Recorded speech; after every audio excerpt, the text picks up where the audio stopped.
11 नवंबर को माता कलीसिया टूर्स के संत मार्टिन का त्यौहार मनाती है। ये वर्तमान के हंगरी देश से आते हैं। इनके दोनों माता पिता गैर ईसाई थे। पिताजी रोमी सेना में उच्च पद के अफसर थे। संत मार्टिन के जन्म के कुछ वर्षों बाद पिताजी का तबादला इटली के पाविया नगर में हुआ और वहीं संत मार्टिन की प्रारंभिक शिक्षा हुई। जब संत मार्टिन करीब 10 साल के थे, उस समय वे कुछ ख्रिस्तीय लोगों के संपर्क में आए और उनके द्वारा वे यीशु ख्रिस्त के बारे में सुने और जाने। यीशु ख्रिस्त के बारे में सुनकर और जानकर वे इतना अधिक प्रभावित हुए कि अपने माता पिता की इच्छा के विरुद्ध ख्रिस्तियों के साथ गिरजाघर जाने लगे और मन ही मन बपतिस्मा लेने के लिए तैयार होने लगे और एक दीक्षार्थी बन गए। कुछ बड़े होने पर उनके पिताजी उन्हें सैनिक सेवा में भर्ती करा दिए।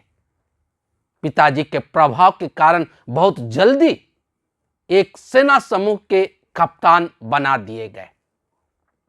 एक दिन ठंडे के समय जब घोड़े में सवार होकर वे जा रहे थे, एक गरीब अर्धनग्न भिखारी को देखा जिसकी स्थिति ठंड के कारण बहुत खराब थी।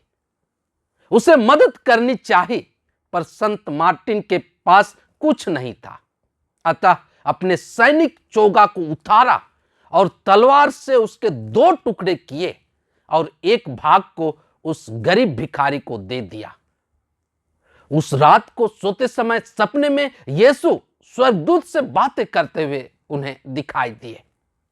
यीशु स्वर्गदूत से कह रहा था, यही है वह रोमी सैनिक जिसने बिना बपतिस्मा लिए मुझे कपड़ा पहनाया। इस स्वप्न से संत मार्टिन को यह स्पष्ट हुआ कि दीनहीन की सेवा करना यीशु की सेवा करना है और उनका विश्वास और दृढ़ हो गया। वह जल्दी ही बपतिस्मा लिया और कैथोलिक कलीसिया का एक योग्य सदस्य बन गया। इसी तरह आगे 2 वर्षों तक रोमी सेना में अपनी सेवा दी। बाद में सैनिक सेवा से इस्तीफा दिया और अपना घर लौट गया, क्योंकि उसे ख्रिस्त के सिपाही बनने की प्रेरणा मिल रही थी और वह ख्रिस्त का सैनिक बनकर ख्रिस्त के प्रेम के आदर्श पर चलना चाहता था।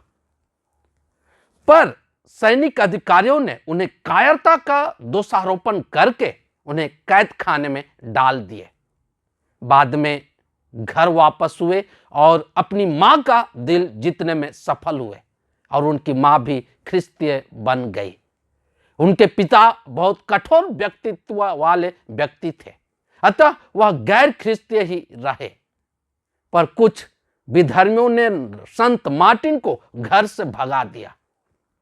वे संत हिलेरी के पास पोइटियर्स गए और उनके शिष्य बन गए, परंतु एरियन विधर्मियों ने संत हिलेरी को वहां से निर्वासित कर दिया, जिसके कारण संत मार्टिन को एक द्वीप में रहना पड़ा और वहीं एकांतवास करते हुए प्रार्थनामय जीवन बिताने लगे। बाद में वे लिगुजे में संत बेनेडिक्ट के नियमों का पालन करते हुए एक मठ का स्थापना की। उस मठ के अगल बगल के लोग मूर्ति पूजक थे, अतः उनके बीच संत मार्टिन धर्म प्रचार करके लोगों के मन परिवर्तन किया।